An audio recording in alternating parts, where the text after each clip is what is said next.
Live and direct, live and I take no jive. Legalize it. Coming, how much can a koala bear? Koala bear, koala bear. Koala bear. Barry pulls a joint out of his pocket. Bill says, great, Barry, a reefer. Welcome back. It's the first episode of the Karma Koala podcast for 2025. And on today's show, I've got Bethany Niebauer from the US, who's going to be talking to us about cannabis mediation. Anybody who took a look at the sort of sector last year could see litigation flying through the roof. So costs are just going to get worse and worse and worse. I know there's one other lawyer, Lisa Pittman in Texas, providing the service. And I thought I saw something the other day, but I can't quite remember. And somebody on the West Coast doing it. You're East Coast, aren't you, Bethany? Not quite. I'm in Denver, Colorado. Oh, you're Denver, are you? Okay, sorry. My apologies. Let's start with a little bit about your background. You're a lawyer, obviously. Did you work for one of the big firms? What got you into cannabis law and how? Yeah, thank you so much for having me on, Sean. I'm Bethany Niebauer. I am the founder of Axial Resolutions. I've been in the cannabis industry for the past 10 years, I've had my own firm, I've worked for cannabis retailers, I've worked for consulting companies. Up until very recently, my work has focused on licensing and compliance, but I have decided to make a pivot into mediation. Which I think is a smart move because, as I just said, litigation is just insane at the moment.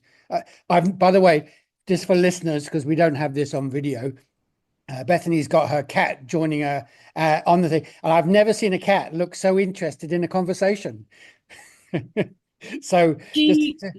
the cat's name is, so we can let it. Enid, and she insists on doing whatever I'm doing. She's going to be a part of it. That's fine. Just normally they sit there and then look totally disinterested, but actually taking it all in. Do you have to be just licensed in Colorado to provide those services? How does it work? That's a really good question. I'm actually not licensed. I have a law degree, but I don't practice law. I've primarily done licensing and compliance. You don't need a law degree to do mediation. It is different state by state. In Colorado, they follow the industry standard. So they require that you take a 40-hour mediation course. And from there, you're allowed to build your own practice. Okay. And are you gonna find yourself immediately drowned in work in Colorado, or are you looking countrywide? I mean, from your lips to God's ears, Sean, I think the cannabis industry is especially litigious right now. I think a lot of the industry is in a downturn, and when it's a fact of human nature that when resources are scarce, human beings tend to fight. Yeah. And that's what we're seeing play out now. As my grandmother would say, bicker. Yes, precisely. And I think you've brought up something that's really important about mediation is that it resolves disputes at a fraction of the cost of litigation. And rather than being arbitrarily decided by some sort of tribunal, mediation is self-determinative. So the parties will work together to come up with a resolution that is their constructive best ideal. To jump into some of the details, what areas do you think are really on the up where we're going to have two sets of parties? I mean, the bankruptcies are up, a whole range of things. I mean, have you got a top 5 list at the moment? I can tell you some things I've seen and other things I expect to see. Something I had recently was, and I'm going to change some of the details just to preserve confidentiality, but partner A had a heart attack and wanted to retire from the business about 10 years ahead of schedule. Partner B was taken aback by this change, but not unsupportive, but unfortunately just did not have the cash to buy him out. So we worked together to come up with a payment plan so that partner A can focus on his health and recover. And meanwhile, partner B is not drowning in debt and seeing his business destroyed. So, I mean, it's not just disputes between different companies or vendors and buyers. It's actually also disputes between partners in companies. And is this because there's still quite a good sort of SME market in Colorado? Yes, exactly. But I do, as I get farther along in this, I do certainly hope to have clients that are on the larger side of the cannabis industry. And then, look, you're based in Denver. You know the whole country. You've been working in compliance for a long time. Are you finding some states there's going to be more business than other states? I mean, have you looked around and thought, okay, there's a lot of work in California, but there isn't so much in Ohio, although I would imagine there's a lot of work in both, isn't there? That's what I'm just trying to sort of get a sense of, can you see a national market of disputes at the moment? In general, the bigger the state industry or the bigger the state, the more disputes are likely to happen. So California and New York and Colorado, those all have fairly mature markets. Well, not New York exactly. California and New York would only need 2 people and they'd be arguing anyway, wouldn't they? That's exactly right. Yes. Yeah. So the bigger the state, the more disputes are likely to happen. And as the state has matured, and I don't think there's a state that's more mature than California, then you have more old players and there's more to fight about. Are you finding that mostly the fights are about money? Is that Yes. that's the core? It's always the core issue, is it? Is Yes. money? And because this is such a new area, and I've only had the discussion once before, and I'm not an expert on mediation or ADR, but what percentage of mediation tends to be successful other than having to go to court? That's a great question. I can tell you that across industries, not just the cannabis industry, mediation has about a 90% success rate. I attribute that to the fact that it's voluntary, nobody's forced to be there, and it is collaborative. So parties get to work together, and they're free to walk away if they absolutely have to.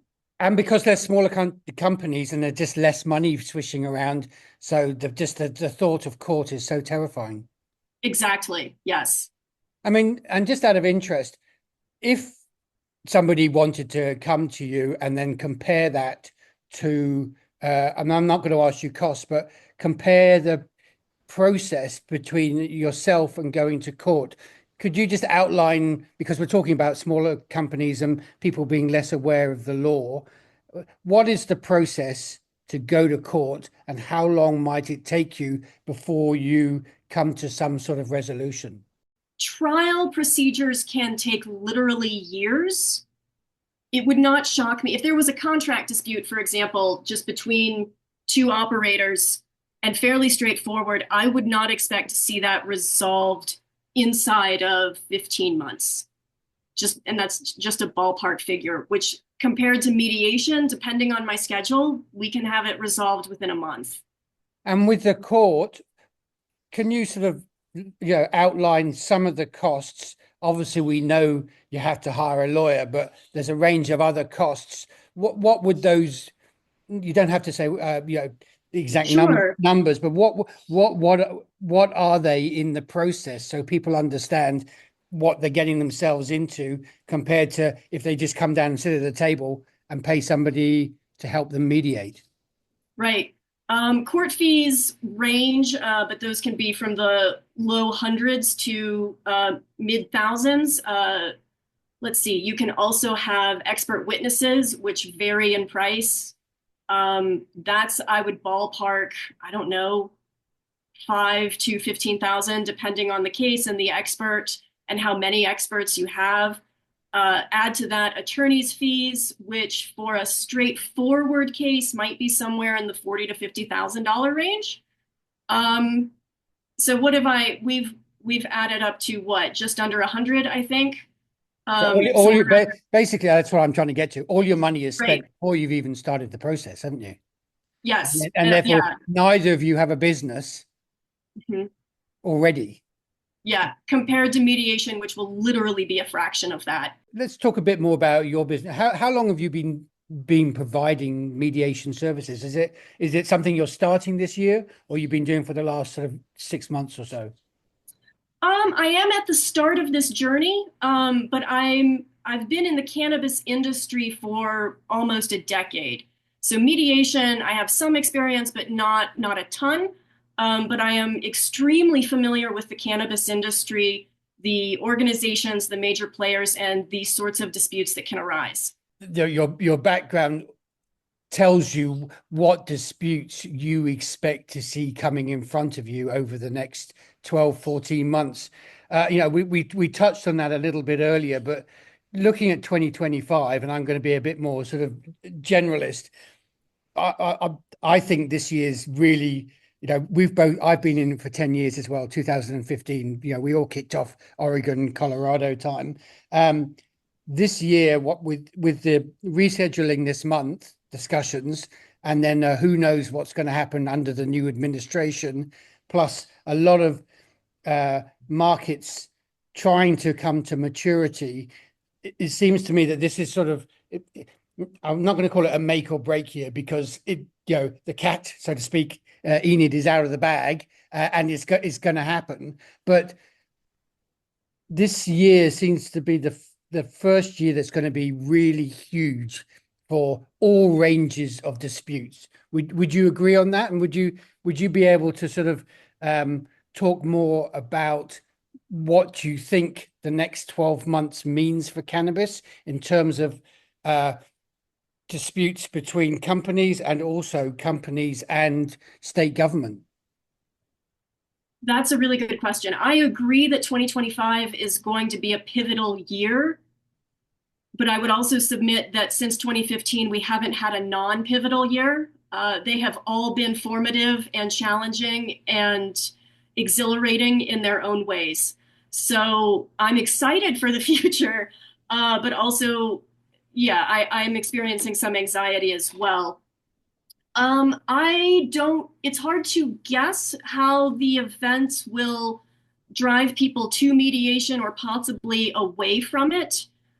But I know that as human beings continue to act like human beings, this is a really great resource for solving problems that people can be happy with while not destroying your war chest simultaneously. Does that answer your question?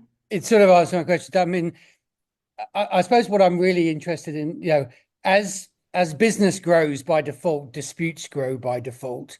And then the thing with cannabis is it just throws in so many unknowns at the moment.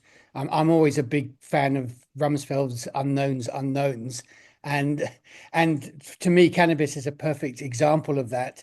And the states seem to be moving forward, 3 steps forward, 2 steps back, 3 steps forward. But now with federal, before you didn't know what they were doing, but there was some sort of order in not knowing what they were doing. But the sense I get now is you have no idea what they're doing, and there's complete disorder in understanding what they might do. How do you think that will affect smaller businesses around the country as we go forward? That's a great question. And to some extent, it's above my pay grade. I am lousy at predictions. I don't know what's going to happen on the federal level. When I first started in this industry, my then boss would say on a weekly basis that marijuana will be legal within 5 to 10 years. That was almost exactly 10 years ago. It hasn't happened. I don't think the DEA is in any rush to make it happen. And with the new administration, I don't know that I can't imagine that it will be at the top of their priorities. I'll say it that way. But yeah, as the industry develops, it will be, I think, more prone to dispute, because I think we're seeing a lot of consolidation right now, and with that comes a lot of conflict. That's an interesting point. So you're seeing a lot more consolidation in your local market in Colorado, and obviously, Colorado, along with the other Western states, leads the other states by 24 to 36 months. So you see your business, so to speak, really growing quite substantially over the next 2 to 3 years, simply because the market has to consolidate? Definitely, yes. That's interesting. And then in Colorado, I'm going to sort of jump sideways and just have a bit of a. You're starting your psychedelics Mhm. program as of day before yesterday. Do you see possibilities for the sort of work that you do in that industry as well? Oh, that's really insightful. I'm not rushing to jump on the psilocybin bandwagon. I know plenty of people lump Well, marijuana yeah, and well, a lot of people, I just published my fourth version of my top 200 psychedelic lawyers, and a good 60% of them have come from the cannabis legal. They run both practices sure. parallel. So, which makes sense. And there's so few people who have been trained in professional standards and psychedelics that really has to happen. So, I mean, I'm sort of when I have conversations with everybody and anybody now, I'm trying to understand how these psychedelic space will be filled with people who provide professional services.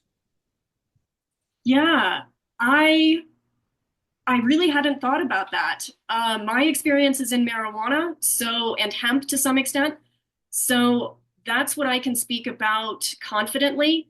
That said, I would be more than happy to provide mediation services to psychedelic businesses because they do face a lot of the same sort of regulatory structures. Um, Well, I think that also psychedelics, interestingly, is more ripe for mediation and dispute, because not just between people within companies and company to company, but there's a real issue with patients that isn't the same case with cannabis per se. I mean, good literally point. every time somebody buys psychedelic health services in whatever format they come, they because there's so little structure on that, and very little precedent, I would imagine mediation is going to have to play a large part. Otherwise, the courts, especially lower end civil courts, are going to get absolutely drowned in this stuff. I think, yeah, I totally agree. I think that's a fair assessment. And you mentioned you have done some work in hemp. What's the state of play with hemp in Colorado at the moment in terms of?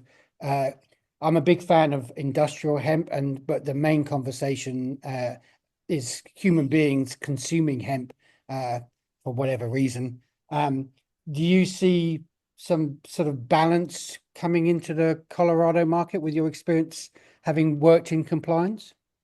I'm not sure about that. I can tell you that until recently, I was the president of the Industrial Hemp Research Foundation, which was a nonprofit that specialized in advocating for hemp research and education in the United States. I am not very excited about the nutraceutical and the Delta 9s and all of that, though I know there are plenty of people that are. I am really excited about hemp textiles um, and that's Well, so I mean, hemp. I'm hemp plastic, hemp textile, hemp anything that is positive.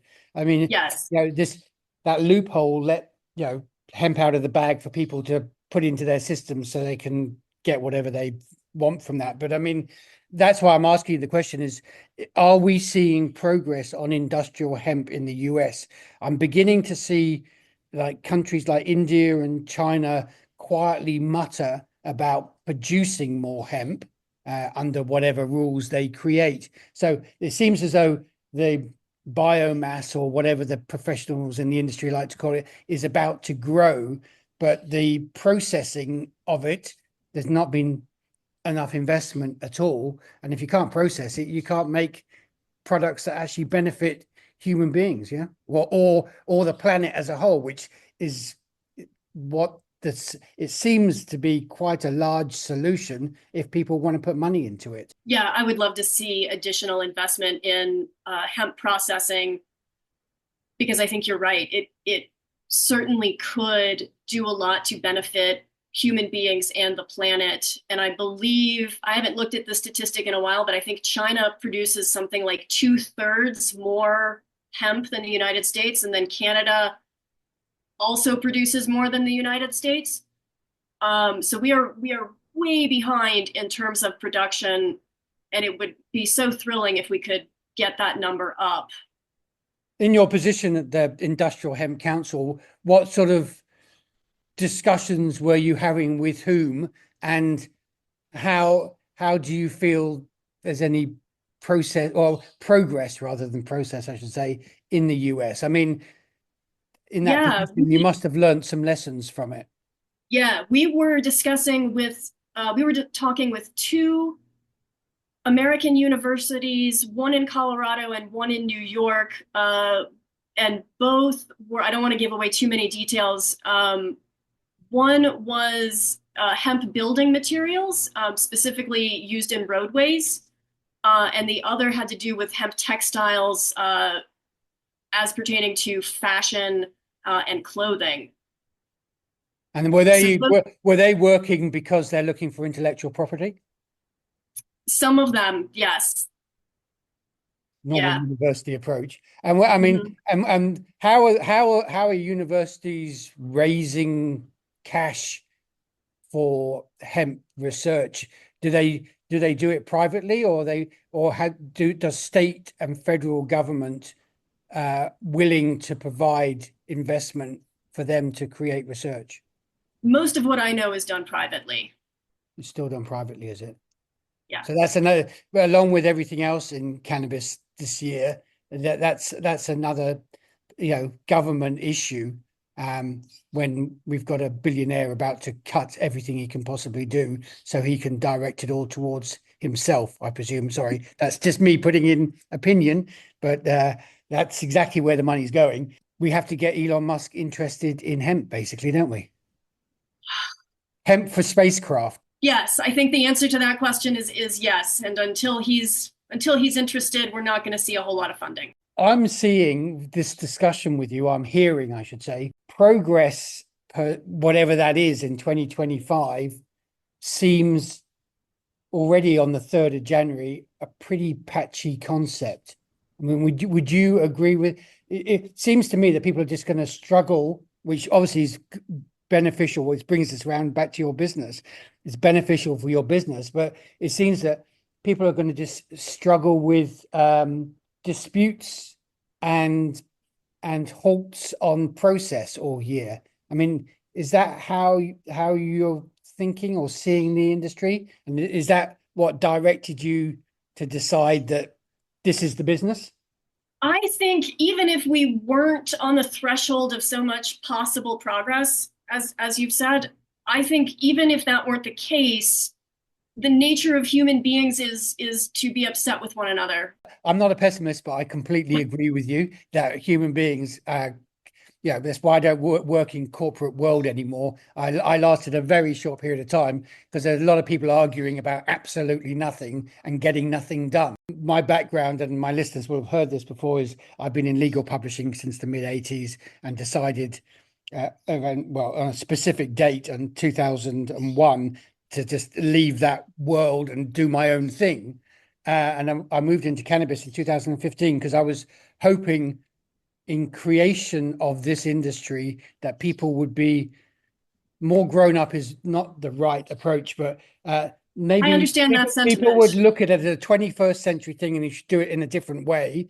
And hopefully more young people were in it. And so enthusiasm beat out old school American dispute capitalism. And all I'm seeing is those who refuse to read history are condemned to repeat it. And the rest of us get to sit and watch. Yes. Yeah. And is that how, I know it's a pretty negative way to end a discussion, but is that essentially how we're seeing this industry? And then is that what we're going to see with industrial hemp? Is that what we're going to see with psychedelics? Or all these new industries that should show a way forward in the 21st century, and we're already quarter into it, it seemed to be repeating the mistakes of the worst excesses of US capitalism in the latter half of the 20th century. I think there's a lot of truth in that. I also want to shout out some of the successes. Marijuana used to have, I don't know if this is still true, but they had a higher percentage of female CEOs than any other industry. We also, I will say carefully, we have a lot of diversity. There's plenty of room to grow there, and we need to grow there. And I'm very supportive of the social equity movement that's happened, and it continues to happen. But although it has been hijacked and used by certain I hear you. parts of the industry to basically get a bit of free promotion, yes? I hear you. Yeah, I don't disagree with that. I like a lot of what I'm seeing. There's still work to do. I'll say that. But other than that, yeah, marijuana people don't like hemp people. Psychedelic people also don't get along with some of the other marijuana people. And it doesn't, I told my mom that a while ago, and she was flabbergasted. That didn't make any sense to her, that marijuana and hemp people really don't get along and tend to avoid each other at conferences.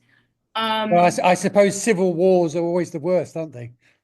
Yes, precisely. We could carry on the conversation, but it's probably a good time to leave, because I don't want to end on the words civil war, but in a way that's what we have to discuss, sort out, and, as you say, mediate over the next 12 months under fairly non-existent federal stewardship. Yep. Correct. Yeah. Bethany, thank you very